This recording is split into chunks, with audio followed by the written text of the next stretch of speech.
rockers, welcome back to another episode of Indie Rockers Ball. That's right, and I'm so excited for the show we have planned today. Me too, especially because we have this amazing Check This Out guest. Yes, we do, and it's her first time here on IUP. This is a performance you won't want to miss. Don't go anywhere.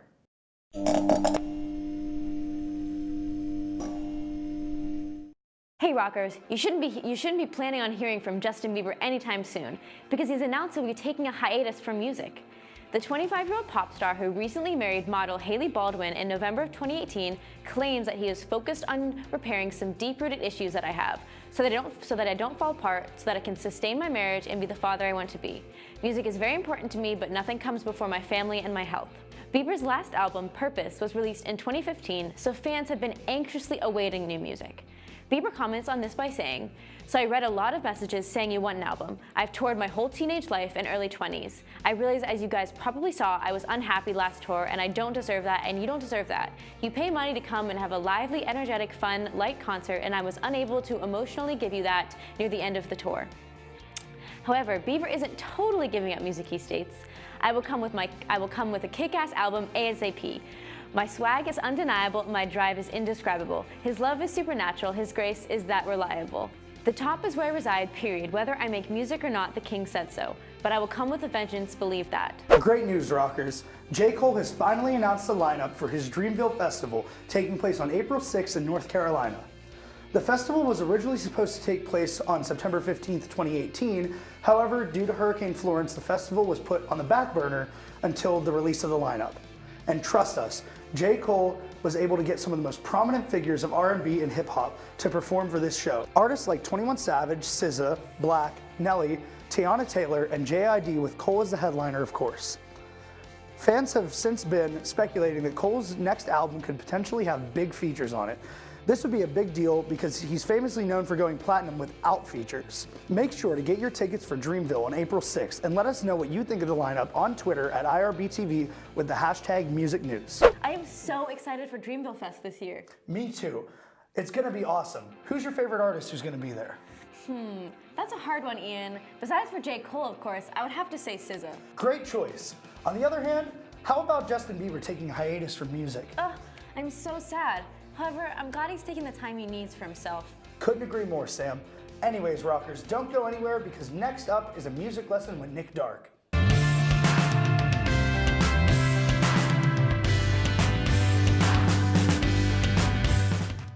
Hey rockers, and this week on Music Lesson we're going to be learning the intro to Run to the Hills by Iron Maiden. So you want to be in standard tuning, and for the intro the only two strings that you have to worry about are the first and second string.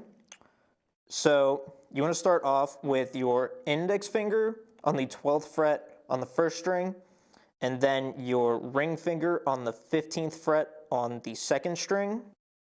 So for this riff, you want to bend the second string so that it matches the note on the first string. So we have our finger on the 12th fret first string and then 15th fret second string. So then this is what they sound like. So then bending that second string to match that first string. So that's consistently how you play the whole riff. So you want to start out on the 12th fret twice, like so. Slide down to the 10th fret and the 13th fret. So play that all together real quick. And then from there you play the 10th fret twice and then back up to the 12th fret. And then for the next part, you want to slide down to the 3rd fret and the 6th fret, play that twice, and then up to the 5th fret and the 8th fret. So we'll play that all together.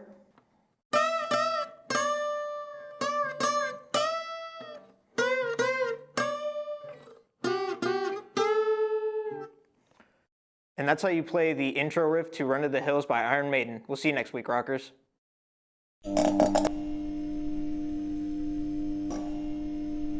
Lil Uzi Vert is back. On Thursday, the rapper released his first solo song since 2018's New Patek. It also ends his early retirement from music, which he announced via Instagram in January. The new song is called Free Uzi. Since his announced retirement, Uzi has been in a cold war with his label heads, DJ Drama and John Cannon, who signed him their first Generation Now imprint on Atlantic Records before he became one of the biggest rising stars on the planet. The song arrived unannounced on SoundCloud, and it will likely arrive on Spotify and Apple Music, the other major streaming services, soon. It does not, however, appear with an Atlantic Records attribution. A representative for Atlantic referred to the song's release as a leak in an email. However, a source close to the situation confirmed that Lil Uzi Vert released Free Uzi himself. This song also appears in the bio's verified Instagram account. Moreover, according to the source, Atlantic Records is not allowing Uzi to release any music, and uploading the song was meant to show the situation. DJ Khaled announced that he will be releasing a new album called Father of Assad in May of 2019. This is his 11th studio album, and he claims that it's my best album up to date. The first song of the album was released last summer called No Brainer. The song features Justin Bieber, Quavo, and Chance the Rapper. There will be a single from that album that features Cardi B, even though the song's release date has not been revealed yet. This song will be the anthem, according to the artist. Father of Assad is my best work up to date. My son is executive producing it. Expect a lot of surprises. It's coming, it's close, it's near, he says. Assad is DJ Khaled's 2-year-old son, and also the executive producer of the album, according to Billboard.com. This isn't his first time being in this spot. He was also an executive producer at 4 months old when he was credited for Khaled's album in 2017, as well as Beyonce's song, Shining. He's in the studio listening to songs with me and going over the business part of it, Khaled said. Young M.A. performed at IUP in the Hub, Ohio room last week. As she put on a good show, we may not have known everything that was going on in her life. Ian, more Lil Uzi and DJ Khaled music? I'm so excited. Me too. It's so exciting to see all this new music. Right? And I think it's so adorable that DJ Khaled's 2-year-old son is executive producing the album. I know. He's really getting his son involved in the music industry this early. True. Anyway, Rockers, make sure to stay tuned because up next is Rockers Review.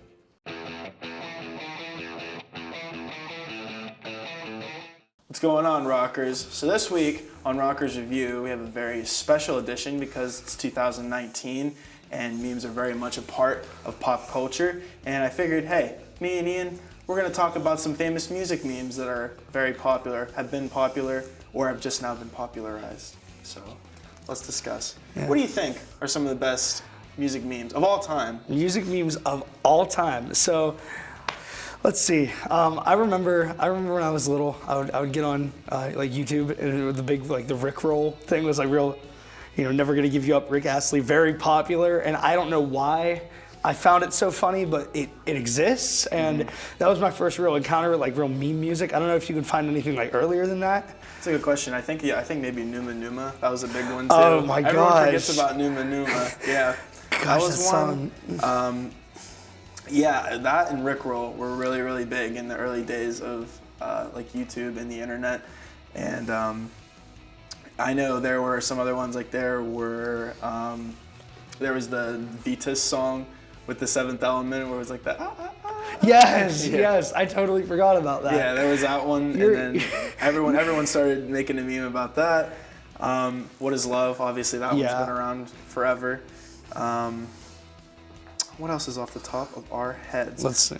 There's Yes by Roundabout. That was another one. That's become more recently. It's become popular. All this like, especially with TikTok, and I know you and I both we just don't like TikTok. Not a fan. It's not good. I don't know what the appeal is to it personally, but whatever. If you like TikTok, you like TikTok. But with TikTok comes like, not even like new songs. Sometimes it's like old songs with like really crappy dubstep renditions and remixes. But like then all these like new songs, like what's the song, Old Town Road? Yeah. By what's his name, like Nas X or something, Lil Nas X or whatever. Dude, that song topped the Billboard Top 100 for country music. Yeah, and to be fair, like it actually recently just got taken off because they said it like didn't have enough like country like features in it or something. But like who cares? Like the guy made a song that's halfway decent, and it's like, hey, the culture has gotten it leveled to the point where it got popular. Meme music tops the biggest formatted chart in history. Like really, that's the thing that I think is kind of unreal too with all these like. You can put any song to anything nowadays and make it funny, and I don't know why. And I know before Liam decided to play hooky on this segment, he was talking about, I don't know what the song is, but it's like a ba ba da da da da da da da da da, and you could just put stupid stuff to it, and it's funny, and that's kind of like he showed me it was that, and there was just a bunch of dudes just jumping down a flight of stairs. Like, if you didn't see it with the music, you wouldn't think it's that funny. It's just a bunch of guys jumping. Yeah, exactly. One last thing I wanted to do was I wanted to get your opinion on what do you think are the top 3. If you had to make a top 3, what do you think are the best meme songs in your opinion? Oh man, I gotta put them in order. All right, we'll go worst to best. So, right. Well, worst to the best, I guess, to the best of the best. Top 3, I'd say 3 is definitely. I don't know. It's tough to think about. 3 would definitely be like, I think anything that Weezer does in terms of memes is like 3. Whether it's Rivers Cuomo making something funny or making like a meme cover of something like Africa, or something like that. I think it's all kind of like the same. But since it's nothing really specific and it's just general, I'll put that at number 3. Number 2, I'm gonna definitely put. Like the use of the YMCA by the Village People, and how they do the bass boost when it's something stupid. Like, you know what I mean? Like, I totally forgot about that till just like right about now. So definitely that. I think it's like dumb, but it's still kind of funny. Like, it punctuates stuff. And number 1, I gotta go with like Ween. Anything by Ween, Ocean Man specifically, but there's other songs that they made. I can't readily speak about on TV because the names aren't exactly kid friendly, but. They are hilarious, and that goes the same with if you've ever heard anything by Da Vinci's Notebook, that old a cappella group of like the 90s. All their stuff is hilarious. So definitely my top 3, anything by Weezer, and then the YMCA by the Village People, and then definitely at the top is Ocean Man by Ween. I think it's hilarious. Yeah, it is difficult, but I think in terms of like overall influence, I think on culture, I think like one that actually gets overlooked a lot that sometimes people forget is Sandstorm by Darude. Oh my gosh, absolutely. So I think I would put Sandstorm at 3, just because of the history and longevity it's had. And then I think probably at 2 I would put All Star by Smash Mouth. Even though it's more recent, like last few years, like I've seen so many. It doesn't matter. It was a meme when it started. We know what Smash Mouth is about. Exactly. And then I think at number 1 you have to put Never Gonna Give You Up, just because it's so widely recognized, and like how much more famous Rick Astley got after it became a meme. Pre-meme culture Rick Astley has definitely been superseded by post-meme culture Rick Astley, and I think it's hilarious. Yeah, absolutely. Like I said, you put anything to anything, it makes it funny, but it also makes the person more famous because their song's getting circulated. All right, thank you guys very much for watching this week's segment of Rockers Review, and we'll see you guys next week.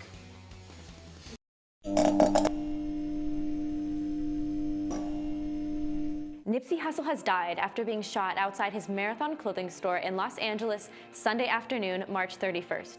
According to the Los Angeles Times and NBC, it was later confirmed by the city's mayor he was 33 years old. A statement on the LAPD HQ Twitter account reads, at approximately 3:20 p.m., there was a shooting reported in the area of Slauson Avenue and Crenshaw Boulevard. 3 victims were transported to a local hospital where 1 was pronounced deceased. We have no suspect info at this time and will provide more details as they become available. However, LA Mayor Eric Garcetti confirmed the news of Nipsey Hussle's death on his Twitter account Sunday night. Our hearts are with the loved ones of Nipsey Hussle and everyone touched by his awful tragedy. LA is hurt deeply each time a young life is lost to senseless gun violence. My crisis response team is assisting the families coping with shock and grief. The rapper, born Armias Ashidum, opened his store in 2017. He released his Grammy-nominated debut album, Victory Lap, in 2018. The album debuted and peaked at number 4 on the Billboard Top 200. Our hearts go out to everyone that is involved by this horrible tragedy. Recently, Kodak Black released a song on February 25th called Pimpin' Ain't Easy. During the song, he uses anti-lesbian slurs many times and mentions the rapper Young M.A. as well. The song was addressed to the young female rapper in a sexual way because she is an openly gay artist. Young M.A. responded with, "Obviously, he's weird." She added, "I know I'm a female, but at the end of the day, that's not my preference." He came back with many things to say, but ended with this: "Don't be mad at me because I want you, baby." What are your thoughts on this? Do you think Kodak Black was out of line? Let us know on Twitter at IRB-TV. It's awesome that young Ma is standing up for herself, though. Of course. But I'm truly saddened about the death of Nipsey Hussle. I agree. It's so tragic, Sam, and we really do send our thoughts and condolences to his loved one. Yes, and he'll be forever remembered by his music. Anyways, rockers, don't go anywhere because next up is Check This Out.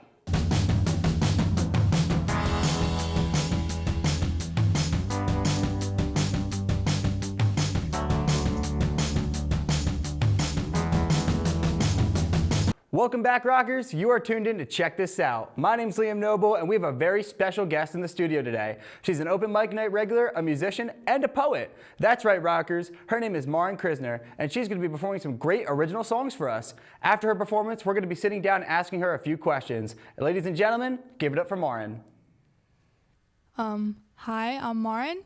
This first song is called No Witnesses, and it goes like this.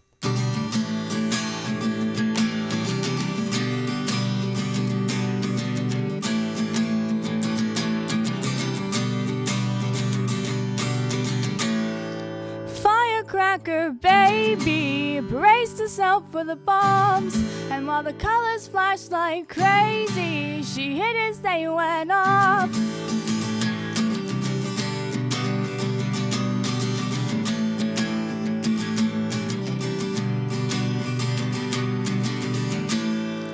Her mother says it's harmless, her sister says it's fine, but she's not sure at all. It's a series of mistakes that everybody makes, and all the liars and the fakes are just trying to find themselves. Oh, but I get overwhelmed by all the things that make you wonderful and overdose on heart and soul and leave no witnesses, and there will be no witnesses.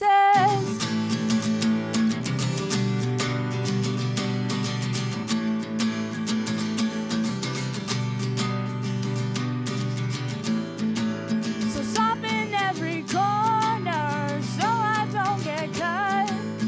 I can't see much stronger, but the arrows are sharp. They're gonna leave a mark, and all the kids in the dark are just trying to find themselves. Oh, but I get overwhelmed by all the things that make you wonderful and overdose on heart and soul and leave no witnesses, and there will be no.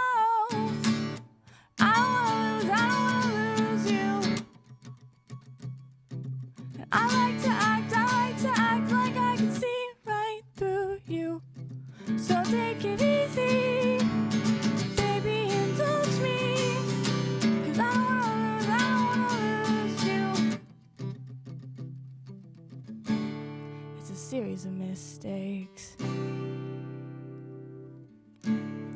that everybody makes.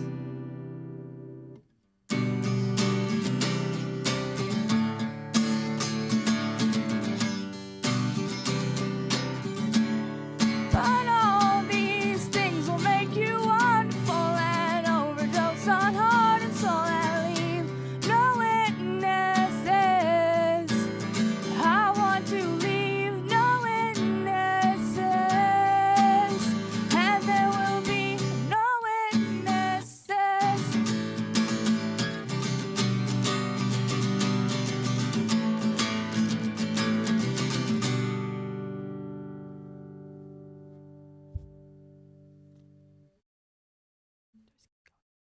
Oh, okay, cool.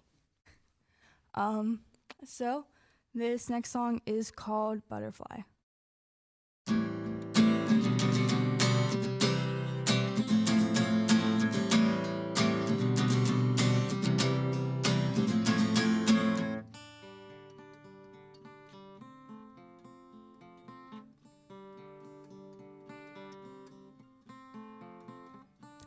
I want to be sedated by a mystery so much bigger than myself. something so complex and complicated that I never have to think of anything else. I need to be medicated by someone so much smarter than myself. And I can waste my time being jaded and throw out all the books on my shelf.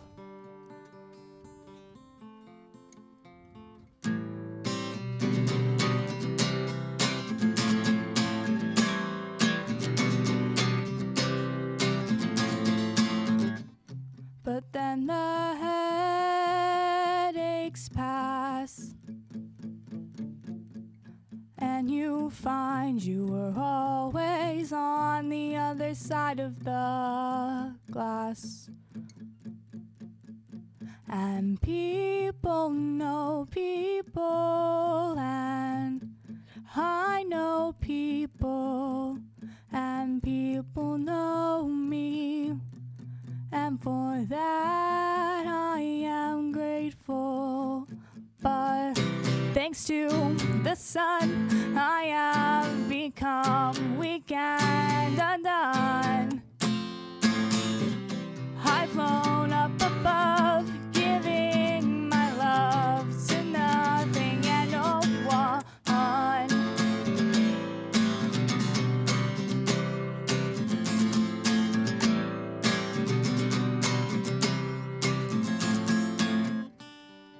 Days like this come like the tiny winged kings, marching down to Mexico, flying sound through my ears and mouth all at once, beauty running from the cold.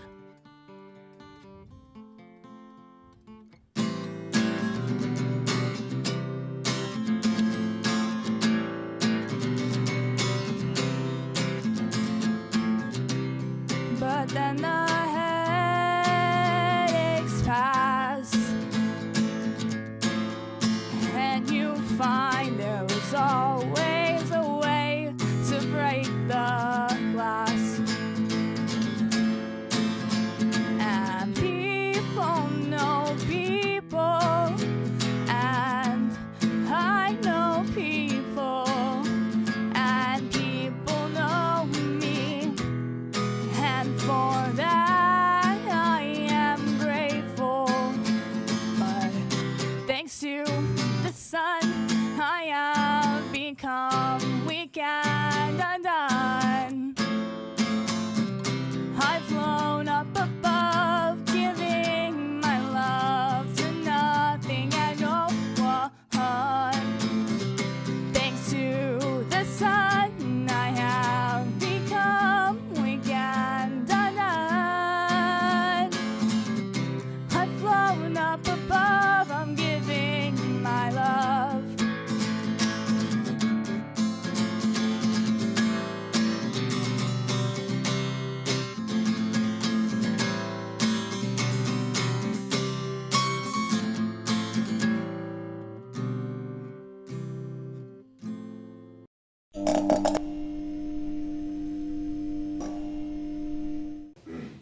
What's up, rockers? You just heard a really great performance by Mara Krisner. We have a few questions to ask her before the next segment. So honestly, when did you start, learning to play guitar and learning lessons? So I played piano since I was a little kid. Oh, that's cool. And I think my freshman year of high school, Okay. I sort of picked up guitar, and I got about a winter's worth of lessons, and then just kind of taught myself. That's kind of cool though, kind of self-teaching yourself a little bit instead of just taking lessons. That's really cool, I respect that. Yeah. So that first song, it was No Prisoners, right? No Witnesses. No Witnesses, okay, I'm sorry. It's Tell me a cool. little bit about that song, because I really like that first one. Yeah, so That song started just because I really like the beginning chord progression. Oh yeah. And also the pre-chorus is actually a part from another song I wrote a really long time ago. Okay. And so it's kind of like a Frankenstein thing. Yeah, but it still works out. It's really good. But it's basically kind of about fear of being like vulnerable. Okay. Like emotionally, and how that's like something you don't, it can be a good thing, but you also like don't want any witnesses. Yeah, it makes in a sense. sense, like you don't want people to see you like that. Yeah, it makes sense. When did you first start songwriting at all? I started songwriting. I've been like messing around with stuff for as long as I can remember. Okay. But the first like real song I wrote was probably again like that freshman year of high school. Okay. And yeah, I've been doing it more seriously since then. So you started like self-teaching yourself and writing music at the same time? Yeah, just about. That's really cool. Yeah. Do you have any like influences, people you listen to that you really want to like, you know, that you look up to, you want to make music kind of like them? Well, my dad was in a couple different bands during college, and we would always listen to like his old CDs and stuff. And he was actually the one. I'm like partially self-taught, but he definitely helps teach me. So I would say I take a lot of influence from that. That's really and cool. just a lot of like the sort of 90s, 2000s rock that I grew up on. Yeah. So like maybe like I don't want to say Matchbox 20 because that just sounds cringy. But like I mean, Matchbox 20 is not too bad. yeah, like Fountains of Wayne, stuff like that. Yeah. All right. Tell me about that second song, Butterflies. So I wrote that song when I was trying to write a song, and I was getting like really, really frustrated, and it was just kind of a bad day in general. Okay. And I don't know, it's just very much about like, you know, those kind of bad days and having to let that pass. You know, honestly, I think that was my favorite one out of the three. So I think that actually kind of turned into something really great, like your frustration, and kind of molded into something really beautiful. Yeah, exactly, and that's kind of what it's about. Yeah. Couple final things. Do you have anything you want to plug, like a Twitter, an Instagram, anything like that? Do you want to show show some support? Yeah, sure. You can follow my Instagram at Courtesy of Mar. That's just like all one word, so COURTESYOFMAR. Okay. I think that was right. And my Twitter is, I believe, the same, but with an underscore between each word. Okay. But if that's not it, sorry. All right, no worries. And that was the wonderful Mara Krisner. Hope you guys have a great rest of your day, and we'll see you next week, Rockers. Can we just redo the outro? Yeah, of course. Alright. They just cut too late. Yeah, no worries. You want me to say it? It just sort of like just turned into it. Okay.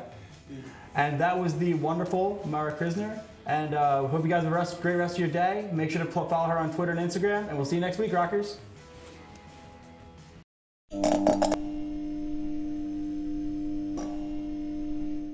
Wow, what another awesome performance on Check This Out. Right? I can't wait to watch it again. Me too, Sam. And make sure to check out Marin at open mic nights every Monday from 8 to 11 p.m. in the Hub Ohio room. All right, Rockers, make sure to tune in next week for another great episode of IRB. And don't forget to follow us on social media at IUP-TV or Indie Rockers Ball. We'll see you next week, Rockers.